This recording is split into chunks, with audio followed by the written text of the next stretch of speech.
stories are there.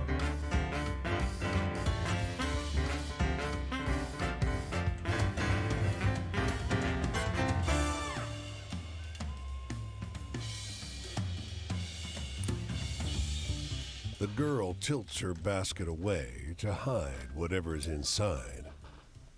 You want to see what I got? I'm not telling. She raises her eyebrows, encouraging you to pry further.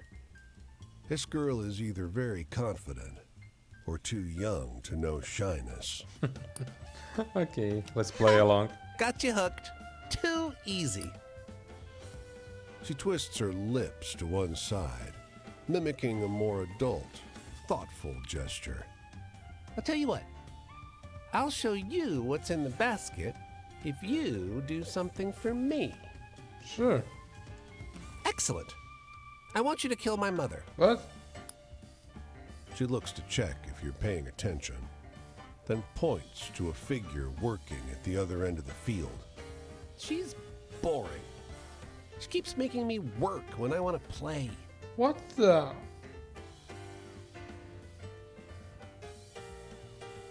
The girl bursts into peals of laughter. Oh my god. She doubles over the basket, laughing Trick so me. hard she's barely able to stand. When she can speak again, she says, You should have seen your face. You really should. She beckons you over, shows you her basket. 3 kittens snuggle up at the bottom. They're barely old enough to open their eyes. Ma gave them to me for being good. I've called them Badb, Matcha, and Anand. After a story Nana told me. She preens. I'm very clever, you know. Okay, wow. Nice story.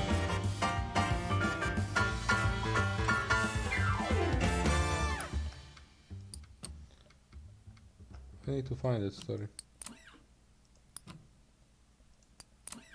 I forgot what symbol it had.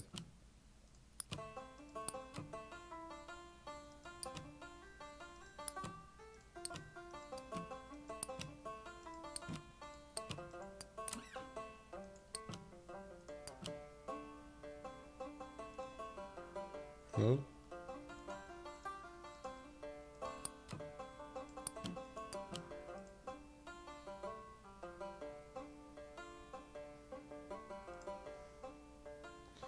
Switch around a little bit.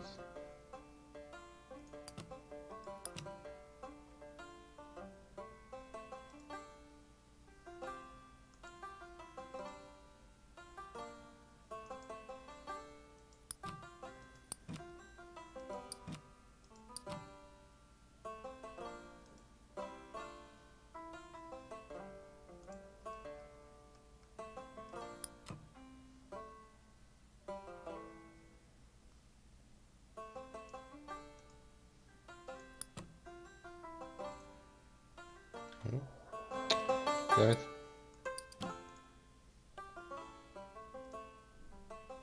Okay,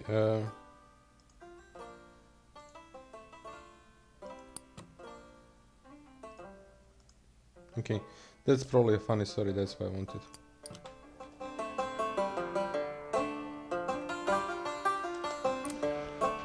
A woman waits while a man in a truck fills 2 of her buckets with scoops of whitish powder from a bin. She sees you staring. Want to make some cash? She calls. Doing well. She takes you up the drive to her farmhouse, where her son and daughter are mixing something in a metal barrel. Locust bait. She says, Poison. The town bought enough for everyone, but we gotta mix it ourselves. she'll pay you to help. Okay. You use a broom handle to mix the poison with bran. The teens watch from the porch, faces frozen in distrustful scowls. Their mother pays you well, but later in the day you feel lightheaded, Yeah. tingling pins and needles all over. You feel only a little better after you vomit. Lost the car.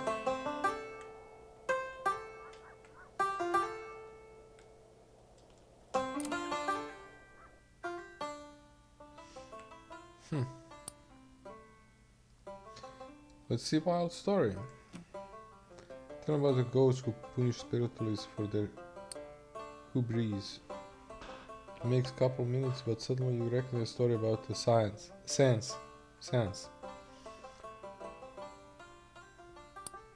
Still good.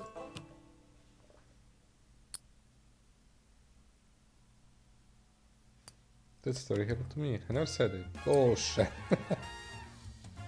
Good Joker, give you that.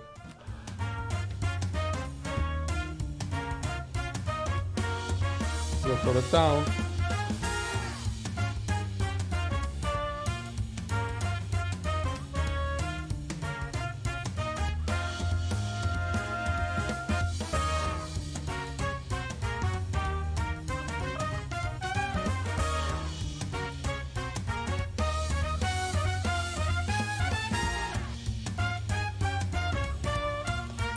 No, no, no. I thought it was story.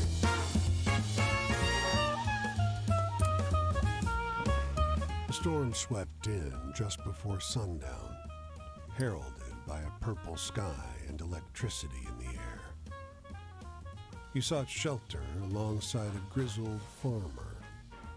All he can do is pace, muttering to himself. Can't just stay here. You catch. Gotta find her. He looks up at you. My daughter was out down the road.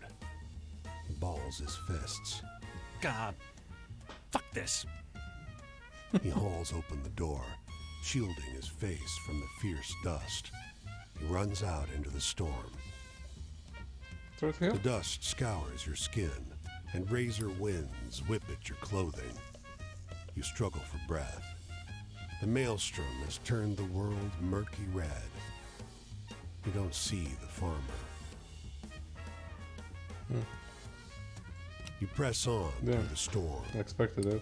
You see the farmer up ahead. He's on his knees.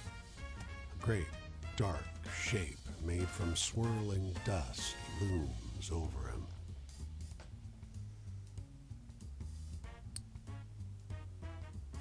You manage no more than a cough. Damn. The dust thing engulfs the man in his body. The storm whips faster. You can't breathe. You have to get back to shelter. You make it to safety, but don't manage any sleep. Storm settles in the early hours. You find the farmer laid out in the street, his corpse a shriveled mass. He has one arm stretched out in front of him, as if to crawl. Damn. And I'm sleeping.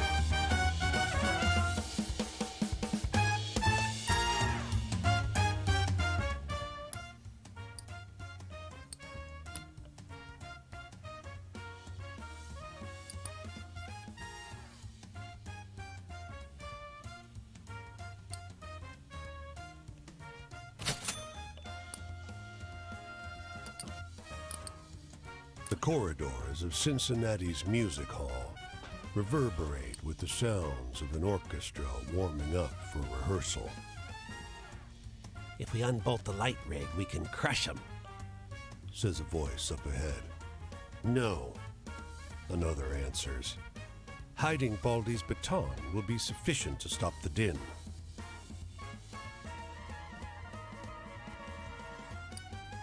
The tuxedoed men are slightly transparent. Mustachio on the right has his arms folded. The weaselly one on the left scowls. They start at your arrival. I'm gonna undo those bolts. Weasel feature vanishes into thin air. Damn it all, says the other man. we used to be members of the orchestra until, well, you know. Patrick doesn't care for the new blood. It seems like talent died with us, so he does his damnedest to stop them playing. But I can't allow violence against fellow artists. Help me stop him. With the right tool, you can banish them from the hall. You see, no spirit can stand the sound of the purest of all instruments.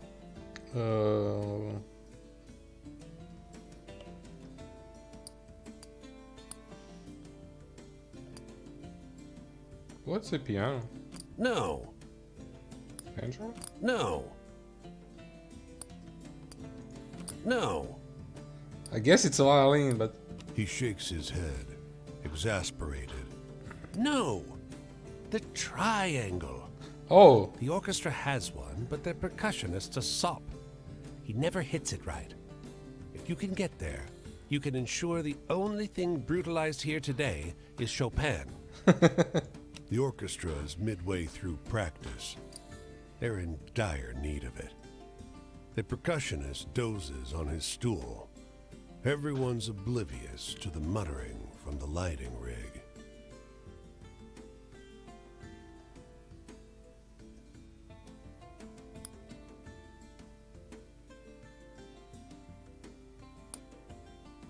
let's go for it. You sprint down the aisle and elbow through the incensed musicians. The percussionist falls off his stool as you clamber over his xylophone. You grab the beater and bring it down onto the triangle, eliciting a pure, resounding note. And Nothing happens. the rafters ring with laughter. The mustachioed ghost appears next to you, doubled over, invisible to the furious orchestra. I never thought you'd fall for that. The triangle, for God's sake. Thanks for Oh shutting my them up, God. though. Nice one.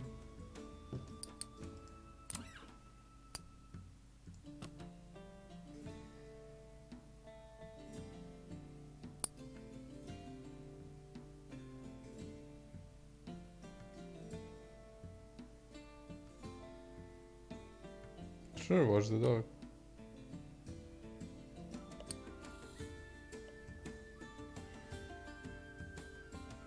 She cried.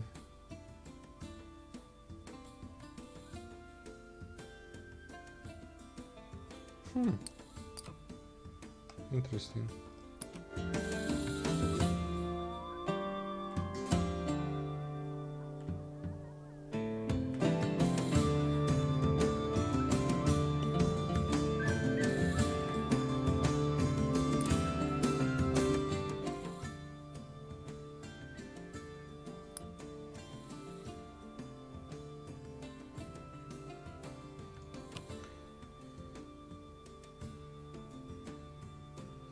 You read the story about sugarcane farmer who kill a cutter every night to ensure a good harvest.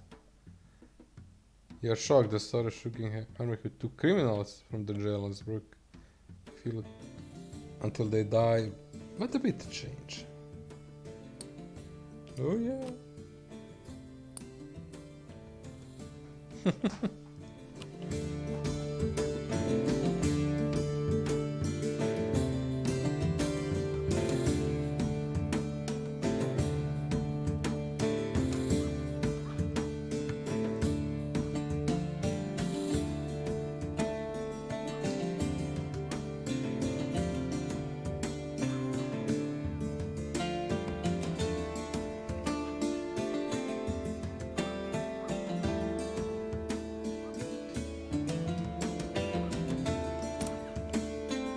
She's getting married.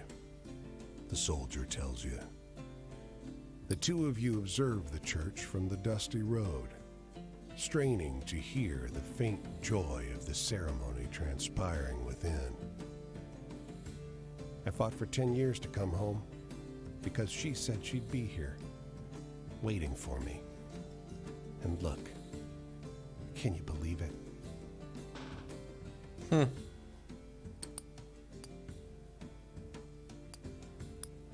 So what am I supposed to do? What does she expect? That I should throw myself from the nearest cliff? Walk into the ocean?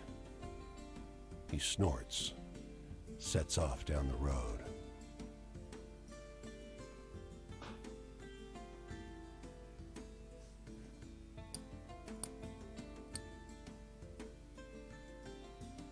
Let's see. You wait a while. Eventually, the bride emerges from the church, alone, and looks out over the cornfield. When she sees you, and only you, her posture falls in a full-body sigh. She picks up the hem of her dress Damn. and goes back inside.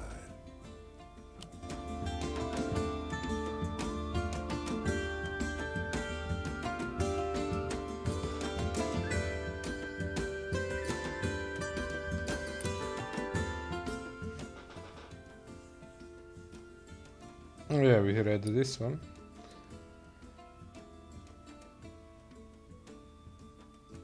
Wild story about a man who travels 600 miles to find a single job. Wait a second.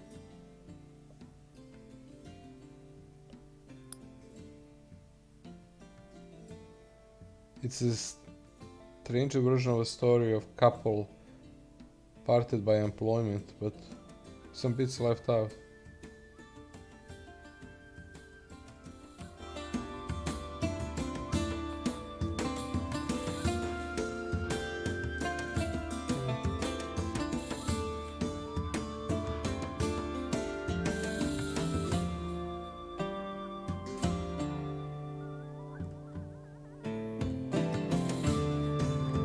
No, first take the story and then come back.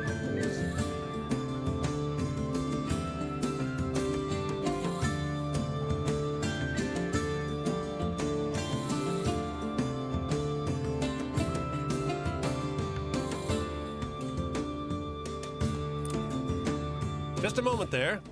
He says, shaking your hand. I'm Paul Dalhart from the Republican Herald. You may have heard of it. Syndicated in 6 counties. Okay. Well, no matter. But listen, you may have noticed a vocal few out there, I call them naysayers, who throw up their hands and fly the white flag as soon as life gets a little tough. But wouldn't you agree that it's never been a better time to live and do business in this country? He nods happily, scribbles down your details for the paper. I could tell you weren't a naysayer the first time I saw you. My thanks. And his voice drops to a conspiratorial whisper as he palms you a quarter. From a brother in arms. Mm. 'Cause when that ferryman comes for to tally up my worth. So let's see. Who's this? Franklin by Jordan Minor. Why, hello there. Look like that's a heavy bag you're carrying. Let me get that for you. I insist. You see this uniform? It means you can trust me to make sure this is the most comfortable journey you've ever had in your life. Who am I? Well, I'm no George, I'll tell you that. But that's not important. This trip is about you, friend. Okay. You got any stories with a bit of excitement to them? Sure.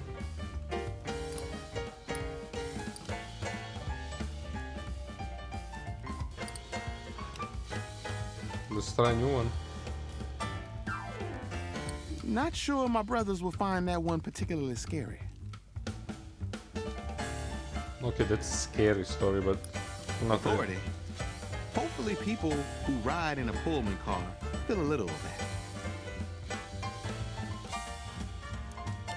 It's about more than a train ride. And not everyone knows what it's like to be the boss, to know what it feels like to be skillfully served.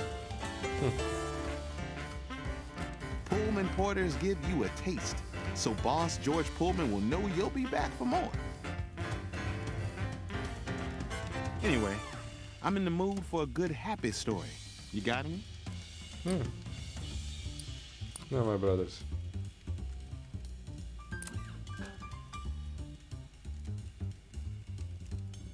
A positive attitude.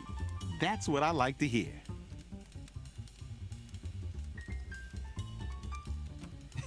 If you're looking for family, you know why a porter can treat a passenger better than anyone else? Because when you step on this train, you're family. It doesn't matter who you were before or who you're gonna be after you step off. Interesting. I'm in the mood for a story with a bit of that true sadness to it.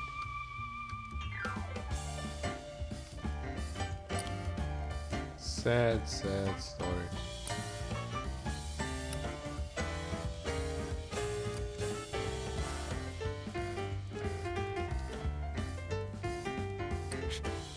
Didn't expect to, but I'm actually tearing up over here.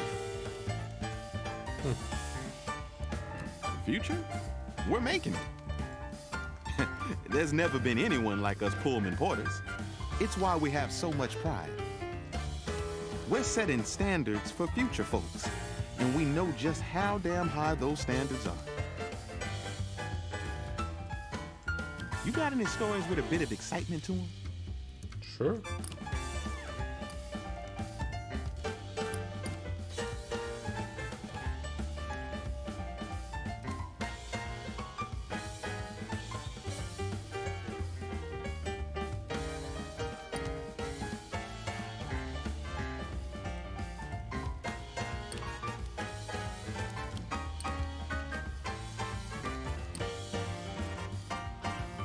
Let's see this one. We didn't talk about this one.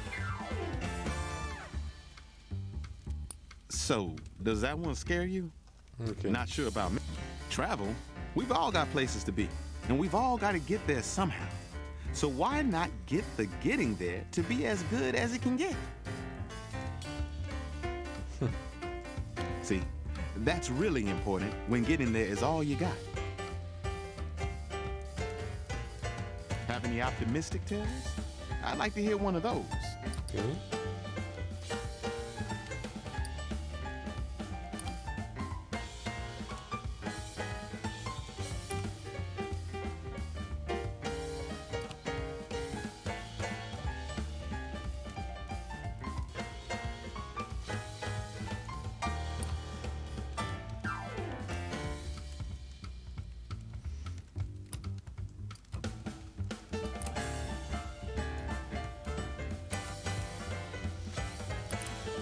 Where's the pig story? I think that was it. Huh. Nope. Who finds that one funny? Okay. Trust. Oh, funny. Train ride can be a disorienting experience, especially for a first timer. You gotta have faith that a porter can keep you calm and comfortable. And we've gotta earn that faith each and every time. Another night over. I surely did enjoy all those stories, though. Maybe next time I'll let down my hair a bit. What do you say? You must excuse me, friend. What kind of porter am I saying this trip is all about you, only to start talking about my own damn self? But enough of my indulgences. I hope I see you again. Not bad. Leave much to find and be found. See there, somebody. Probably him. Let's grab that fire there.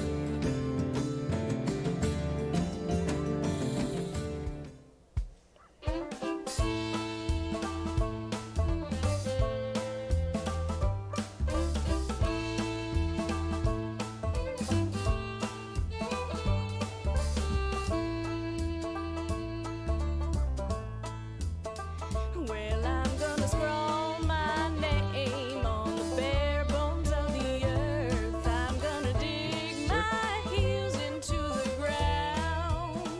'Cause when that ferryman come for to tally up my worth, I won't leave much behind to drag me down. There's something behind the mountain. Guys, give me just a sec, be right back. I'm gonna leave you with music. Sorry about whistling, that's a shortcut for muting stuff. And unmuting. Be right back. I'm gonna heft my spade up upon my weary back. I'm gonna keep that stride stuck in my soul. 'Cause when my toes burn low and my trains run out of track, I won't be no one else to dig my hole.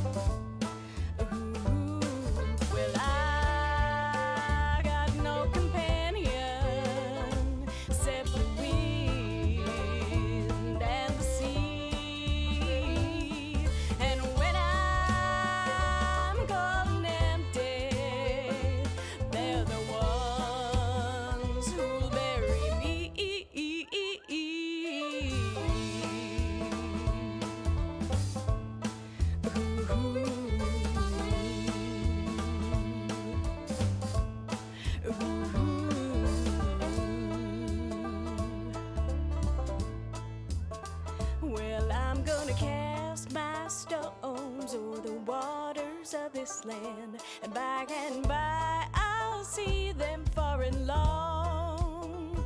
'Cause when the night come down for to take me hand in hand, this will be my tale, my vagrant song.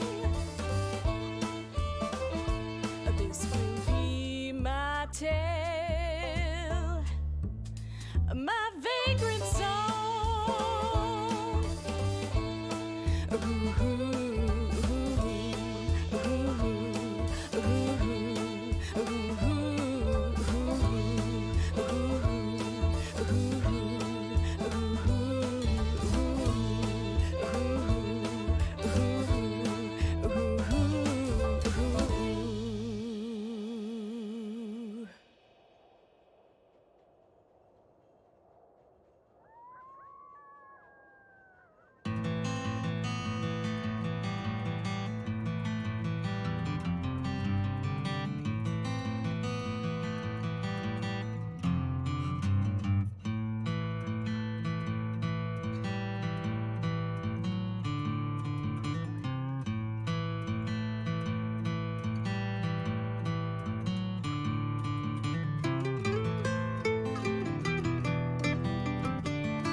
Okay, I'm back. Sorry about that. So, let's see this. By nightfall, the hospitality of this sleepy hamlet, combined with their superstitious tales, has both overstuffed your stomach and filled you with a hollow dread. Folks say these woods are full of apparitions, witches, and worse. You curse yourself for getting on the road so late. Yeah. In the moonlight, every valley and hollow at the feet of the Tappan Zee seems like a stolen shred of the abyss itself. Fireside tales seem less fanciful, and every cackling crow and moaning whippoorwill seems like a demon perched on the shivering, spindly trees. But something cuts through the noise. The muffled sound of hooves galloping on the cold, muddy road.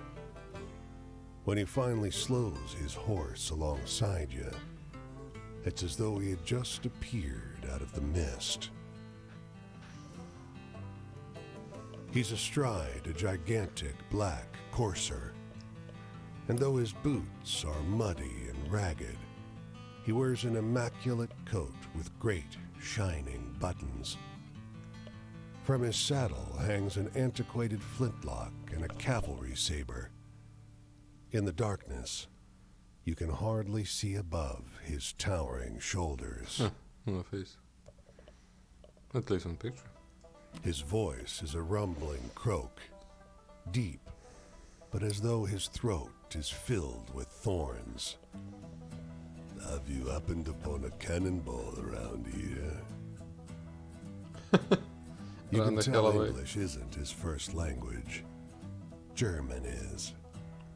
His hand, so pale it's almost blue in the moonlight, grips the reins in a fist.